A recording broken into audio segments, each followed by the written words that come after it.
What's up, everybody? Welcome to Podcast Now, Back to the Past. I'm Alex, and in this video, it's time we look back at the legacy of Goku 2, the next game in kind of our Dragon Ball arc. We've done all the Budokai games, Budokai 1, 2, 3, and now we're going through the legacy of Goku kind of arc, and halfway there, and this game, gotta be real and gotta say it early, it's very good. It is...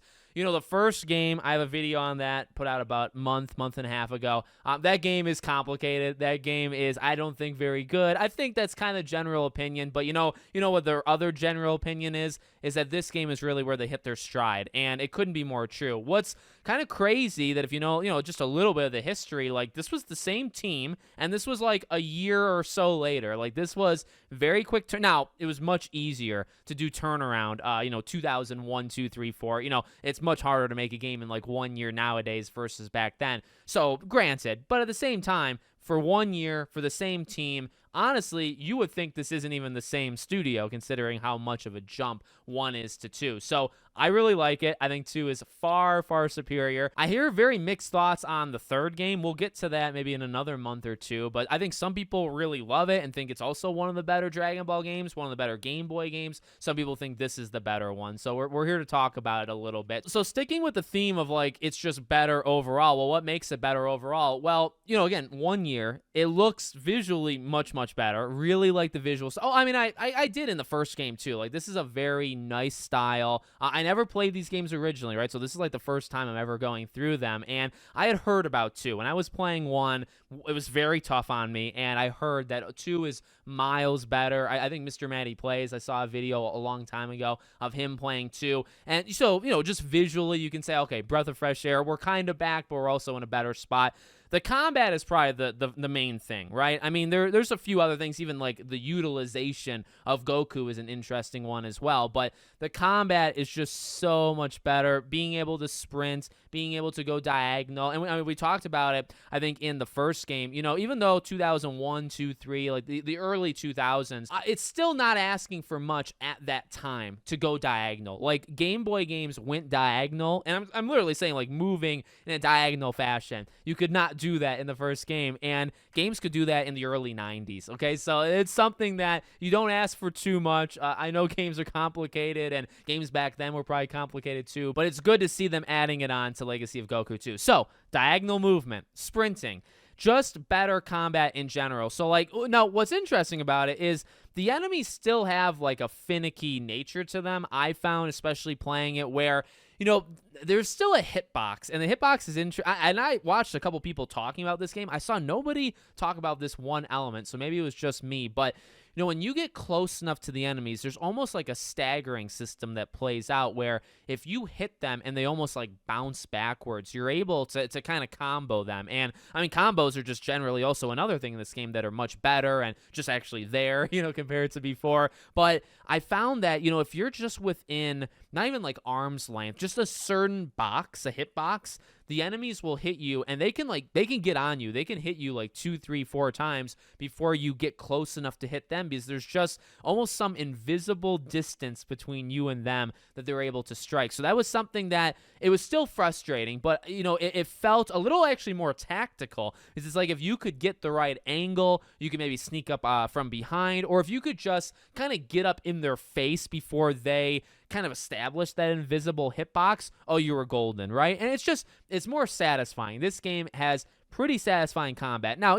growing up, my memory with Dragon Ball is the Budokai games and the Tenkaichi. And that's that kind of 3D space that I just, I know and love. And, going back and playing the Budokai games as I did and made videos on them, like, they are an absolute blast. And that's Dragon Ball, when I think of it. But, it's good to remind yourself that different, and I guess that's another thing I'm kind of leading into with this Game Boy one. Like, they still tell the same stories. They still do similar things. It's a different almost genre. They're doing it in different ways. And, if I respect games doing that now, which I do, I should respect games doing it back then. Again, never really played it, so never really gave it the time of day. But I guess finishing up the combat real fast, I mean, bosses, the different characters that you have, that goes a little bit into the Goku stuff that I want to save for later, but just, different characters kind of have different ultimate moves and therefore different kind of strategies, right? Like spirit bombs versus kind of just blasts in general, like just different distances you can have against enemies. Again, like the villains in this game, super, super cool. Even some hidden ones like Cooler being, kind of a secret side missions that's not so secret anymore, but kind of was back then. Super, super good. So just more satisfying. I mean, the combat is more satisfying. It is more fun because there's also still grinding that you have to do, but grinding when the gameplay is more fun. Now, I'm not going to say it's the greatest gameplay of all time, but when you have to grind to defeat Cell, or when you have to grind to do anything, right? And the gameplay is god awful, well, you're not going to really want to grind, right? You're going to try to probably push through it even though you can't. Well, this game, luckily, it's like, okay, well, if you just go down and up and you just like kind of reload an area, well, there you go. The enemies are still fine. It's still kind of fun to play against them, even if you have to do it multiple times, and you just level up as much as you want to, and you move on, right? There's also a sense of exploration, multiple locations again, but, things to find in these locations. And, I was very surprised, again, being the first time I played it, I was really surprised with like the side missions. This game has kind of a staggering amount. I mentioned Cooler, but there's a lot of side missions just in general. First couple areas, even like finding kids that like a bus crash and you have to find missing kids, like kind of going out of your way to, I mean, some of them are more attached to like the main quest, but like having to find a vinyl record or just a record in general, like it's pretty cool. And that is where, going back to kind of doing similar story things but in different ways, this is a way that these games I think can really stand, and probably do stand out to a lot of people, is almost like expanding the lore. Like I was reading some of the lines are like straight out ripped from the anime. Like they did some of them, they did a really good like literal one-to-one kind of just movement. But at other times, when it comes to the side missions or just exploring locations, especially at this time, going back into the early 2000s, like this is a good chance to just like talk to characters and have them say different things than what they might say in the anime, or explore kind of like outer regions of areas that you might recognize from a show or an anime in general. Like that's pretty sweet. And I don't know if it hits me as much right now, but I would imagine back then, and just the general idea of diversifying yourself. The combat already is diversifying it. What we're about to get to with like character swapping, that's diversifying it. But just being semi-open world, being able to go around and kind of explore. There's limitations, and there's limitations of words and, things that like characters are allowed to say to you, but, just to kind of be able to break that bubble just a little bit, pretty freaking sweet. And then, well, I just mentioned it, when it comes to the title of this game, The Legacy of Goku 2, well, you wouldn't really know that because Goku is the final character that you unlock. You unlock him, and then, you continue the story arc where he dies, and then he's not playable anymore. So, you have a situation where this game really revolves around other characters. And, I mentioned kind of the difference of their special abilities. That's something I always found really cool, even in their limitations. And it's limited here, too, in the Budokai games. Like, what they were able to do back then with, a cast of 10, 15 people, whatever it might be, was pretty cool.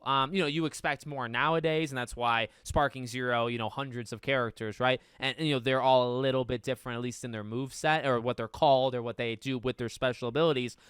Obviously not as free to do that kind of stuff back in the early 2000s, but I really, I appreciate that, and they do it in a cool, kind of staggering way where, like when you're going to unlock these characters, unless you're doing some like really weird, ultra aggressive leveling, you're gonna unlock characters, and they're gonna kind of be that bump in level, right? Like Vegeta or Piccolo, maybe even in order, right? Like Piccolo is gonna be slightly stronger, then Vegeta is gonna be slightly stronger, and and that's not their max. Every character can go up to level 50, but you still, I guess what I'm trying to get at, because I actually really like this about games that do it. It's not the first game to have swapping characters.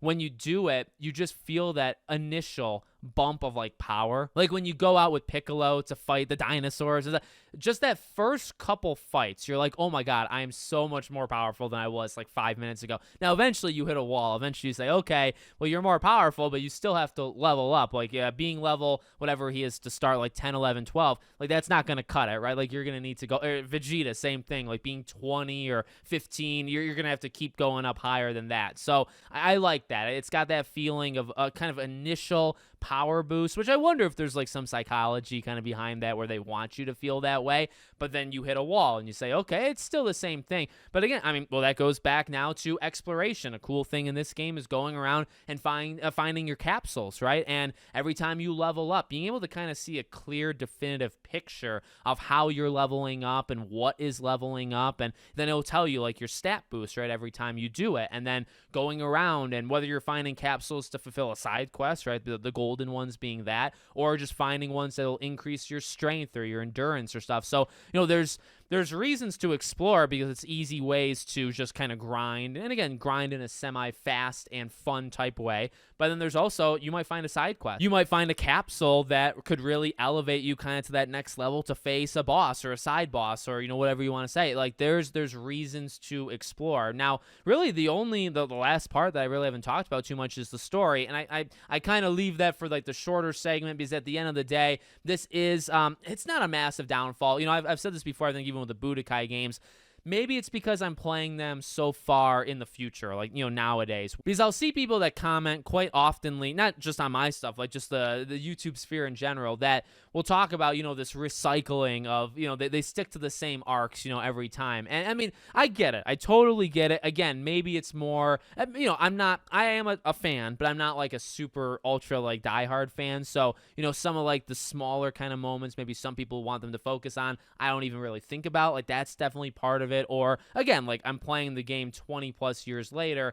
It's a different way of exploring a similar story, and that's kind of where I come at it, and that's where I came at the Budokai games. It's why, you know, I think the first Budokai game does the best job of just like, not one-to-one, but pretty close, right? Just like telling the story, and it has cutscenes, and it has a lot of stuff. It has dialogue, maybe it's the most dialogue of those three games, and it's the most succinct way of telling that arc. And then 2 and 3 basically just do it again, and they try to take different ways at it, right? So 2's got like the war board, kind of chessboard that you're moving around your pawns and stuff, and, you know, a lot of it is text. A lot of it is just reading text. It's not cutscenes. It's not playing out in that way. And then 3 is kind of about filling in the gaps, right? Like, you have Goku's got the longest story, but that's kind of it. And then it's like, well, if you want to know kind of the minute things in between, that 1 kind of did maybe the best job of just throwing it at you at a timeline. 1, 3, you had to play as all the different characters to kind of get the full story. Sparking Zero even does that to a certain degree, right? Well, when it comes to Legacy of Goku,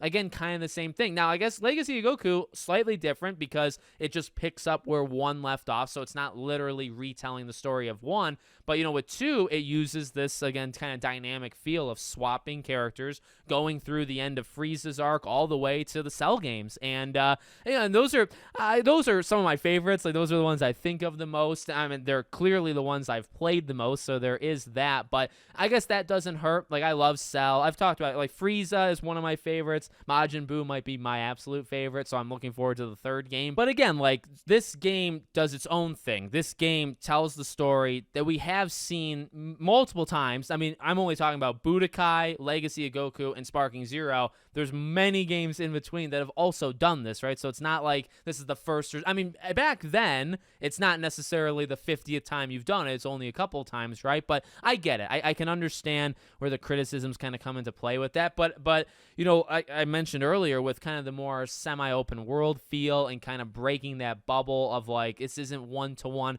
per se. You're able to kind of explore the boundaries and kind of just push it a little bit further. That's really where this game shines because of kind of the handing off system that it does from one character to the next, and then the side quests, and then the main quest, because it still has that thread, right? That threads right from the first beginning of it all the way to the end. You know, you got Trunks, Gohan, like you got so many great moments, and the game actually does a really good job. Like even the I struggle to say cutscenes, but you know, when they do like these dynamic kind of cinematic moments, like they are cool. They're very different. Like when you're splitting characters in half, or you're at the very end of the game when you take out the androids, like you don't see it like that. Like that, you've never seen it like that before. At least I haven't. Even like modern time, I don't know if it's the best version, but like it again, I guess the point I'm trying to make is it does it once again. It tells a familiar story in a slightly different twist, right? Kind of using the gameplay and systems that this game thrives on, that this game is trying to do,